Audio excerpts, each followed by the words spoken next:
వ్యక్తి నిర్మాణం జరగకుండా ఆలయ నిర్మాణాలు ఏం చేసుకుంటాం? ఆ పూజారికి నిజాయితీ లేకపోతే ఆలయాలు ఎందుకు? ఈ మాట నా మనసులో స్థిరపడిపోయింది. నిజమే కదా, ఆలయ నిర్మాణాలు ఎందుకు అందించారు మన పూర్వీకులు మనకి? అక్కడ అదే న్యాయస్థానము, అదే దేవస్థానము, అదే వ్యాయామశాల, అదే వైద్యశాల, అన్నింటినీ కలిపి ఒక చోట పెట్టి ప్రతి మనిషికి కూడా జ్ఞానాన్ని, ఆరోగ్యాన్ని, వివేకాన్ని, సౌభాగ్యాన్ని, అన్నాన్ని పెట్టేటువంటి ఆలయ సంస్కృతి అది. మరి దాన్ని ఏం చేసుకున్నాం ఇవాళ మనం? దానిని కూడా పాడు చేసుకున్న వాళ్ళలో, గొప్ప వాళ్ళలో భారతీయులు మొదటి తరగతులు నిలబడడానికి కారణం ఏమిటి?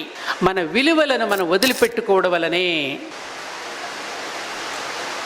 అందుకని ఈ కరోనా అనేటువంటిది కూడా 2 సంవత్సరాల పాటు మనకు సమయాన్ని ఇచ్చింది.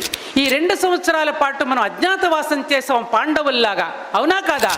అందరం అజ్ఞాతవాసం చేసాం. ప్రతి పురుషుడు కూడా బృహన్నలుగా మారిపోయాడు, అవునా కాదా? అవునా?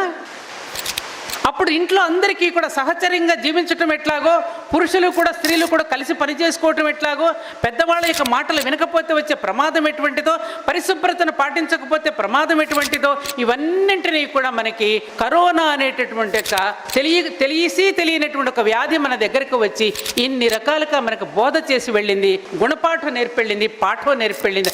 అవునా కాదా? మీరు ఎంతమంది ఒప్పుకుంటున్నారు దీన్ని?